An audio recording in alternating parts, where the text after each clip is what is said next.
अगर आपको हमारी वीडियो पसंद आए तो उसे लाइक, शेयर और सब्सक्राइब जरूर करें। नमस्कार दोस्तों, मैं श्याम वशिष्ठ और आप देख रहे हैं पीआर खोज। कन्या पूजन आखिर कब तक विषय पर संगोष्ठी। कन्या पूजन तभी सार्थक होगा जब लड़कियों और महिलाओं का सम्मान हो। सारथी जन सेवा चैरिटेबल ट्रस्ट सोनीपत द्वारा नवरात्रों के पावन अवसर पर कन्या पूजन आखिर कब तक विषय पर संगोष्ठी और कन्या पूजन कार्यक्रम का आयोजन महिलाना रोड स्थित शिव शक्ति वरिष्ठ माध्यमिक विद्यालय में किया गया।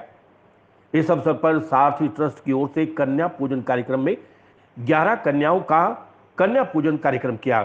कार्यक्रम का शुभारंभ विद्या की देवी मां सरस्वती के चित्र पर दीप प्रज्वलित करके किया गया।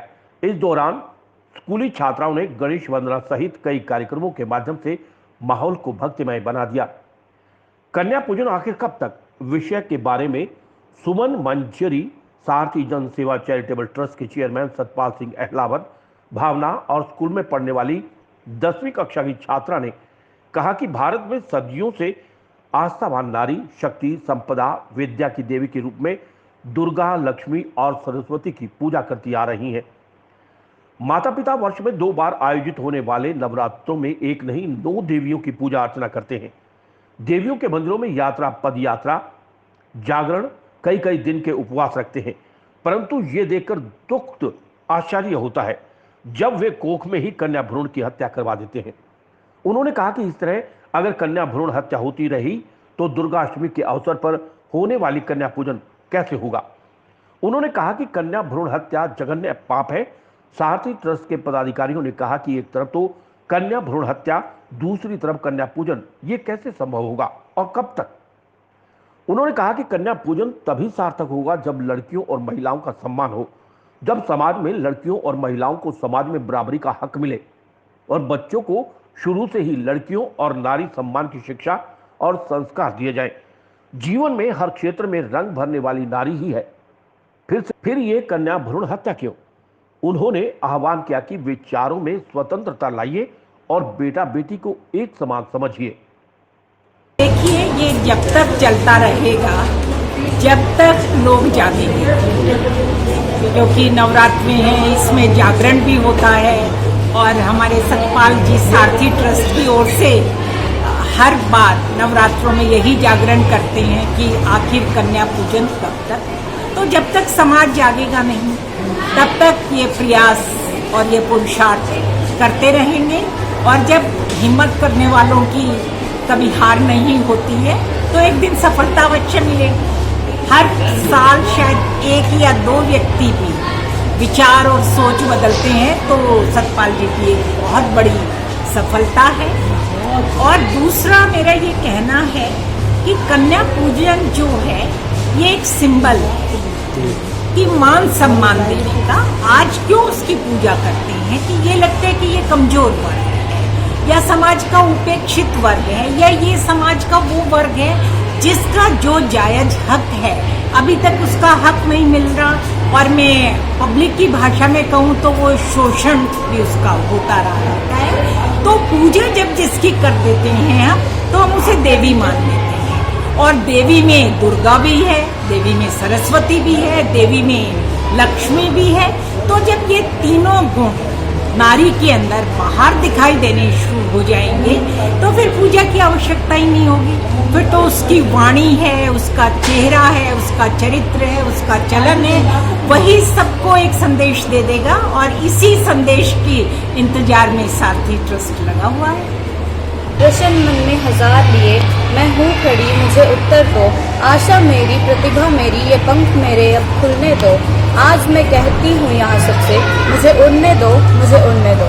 आप सभी को मेरा नमस्कार। मैं भूमिका कक्षा 10वीं की छात्रा आज आप सबके समक्ष वुमेन एम्पावरमेंट यानी महिला सशक्तिकरण के बारे में अपने विचार व्यक्त करने चाहती हूँ। आशा करती हूँ आप मुझे ध्यानपूर्वक सुनेंगे। पहले तो आप सभी एक प्रश्न अपने आप में ही पूछिए कि मुझे वुमेन एम्पावरमेंट यानी नारी सशक्तिकरण के बारे में ही क्यों बोलना पड़ रहा है। क्या नारी सशक्त नहीं? मुझे शर्म आती है ये कहते हुए कि भारत सरकार ने महिलाओं को सशक्त बनाने के लिए इतनी योजनाएं बनाई हैं, परंतु मुझे इसमें कोई भी असर दिखाई नहीं दे रहा। आपको क्या लगता है सिर्फ बेटी को पढ़ा देने से वुमेन एम्पावर हो जाएगी? क्या एजुकेशन के बिना वुमेन एम्पावर हो सकती है? क्या सेफ्टी के बिना वुमेन एम्पावर हो सकती है? और सिर्फ वुमेन एम्पावर होने के बाद भी क्या इंडिया में सेफ है? मुझे लगता है कि भारतीय पुरुषों को आज तक भी महिलाओं के अंडर काम करना पसंद नहीं है। मुझे ये समझ में नहीं आता क्यों महिलाओं की क्षमता को इतना कम आंका जाता है, जबकि रानी लक्ष्मीबाई जैसी वीरांगनाओं ने यह बहुत पहले ही साबित कर दिया है कि नारी किसी से कम नहीं।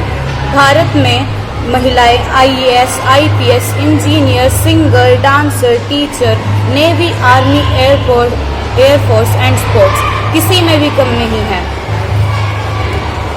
फिर भी हमारे देश में 50% महिलाओं को उनके अधिकार नहीं मिलते। मैंने आज देखा है और आपने भी अपनी जिंदगी में देखा ही होगा कि अगर लड़के कभी रोते हैं तो उनसे कहा जाता है लड़की है क्या जो रो रहा है, और अगर उनसे कोई गलती हो जाए या उनसे कोई काम ढंग से ना हो तो उनसे कहा जाता है कि लड़कियों की तरह हाथों में चूड़ियां पहन लो। मैं आप सभी से पूछना चाहूंगी, क्या हाथों में चूड़ियां पहनना इतना गलत है? और अगर गलत है तो आप सभी हमें चूड़ियां क्यों पहनाते हैं और क्यों आप हमें घूंघट करने को बोलते हैं? आज मेरे ये सवाल आप सभी से हैं और इस समाज से हैं। क्यों तुम मुझे गर्भ में मार देना चाहते हो? एक तरफ देश में दुर्गा माँ, एक तरफ देश में महिलाओं को देवी दुर्गा और लक्ष्मी माना जाता है और दूसरी तरफ हमें बेचा जाता है, उनका रेप किया जाता है। मैं सृजन हूँ, मैं इस देश की जननी हूँ, फिर क्यों मुझे और मेरी आशाओं को मार कर जीना पड़ता है?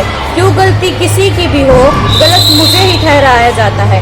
आप सभी ने देखा होगा कि कभी कोई लड़का लड़की हंस बोल कर बात कर ले तो उसमें लड़की को ही गलत समझा जाता है, उसके ऊपर चरित्रहीन का टैग लगा दिया जाता है।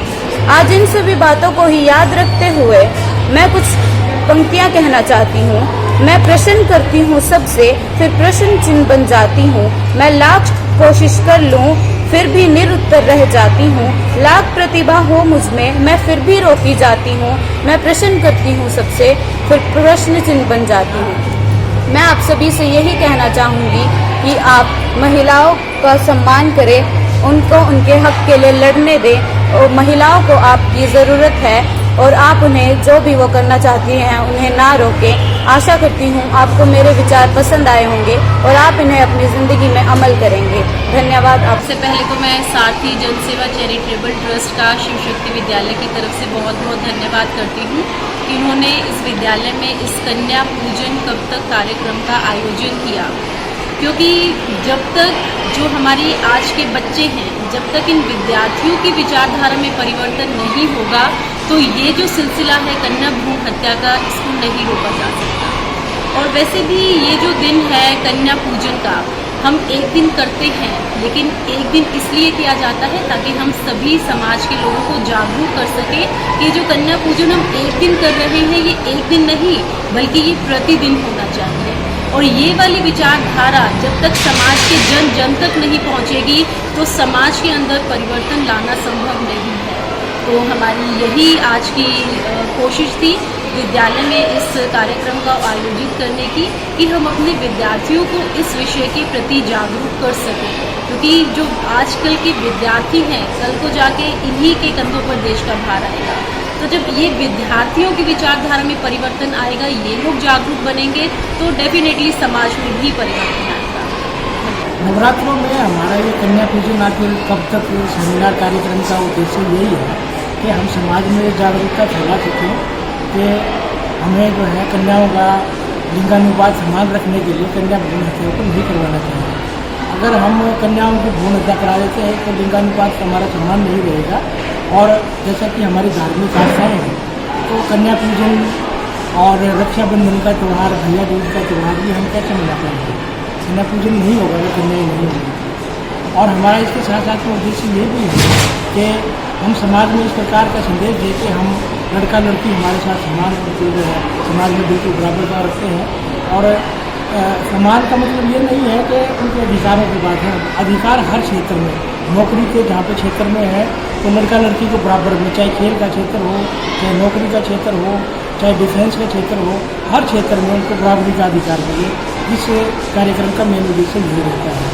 और पुनः हम जो है ना समाज को इस नवरात्रों के पावन अवसर पर शुभकामनाएं देते हैं कि हम दुर्गा और सरस्वती और लक्ष्मी को, जिनको शिक्षा और वैभव की देवी और शक्ति के रूप में पूजते हैं, तो हमारी मतलब आस्था तब कहाँ चली जाती है जब हम कन्याओं के प्रति अत्याचार करते हैं। पीआर खोज के लिए रणबीर रोहिला के साथ श्याम वशिष्ठ।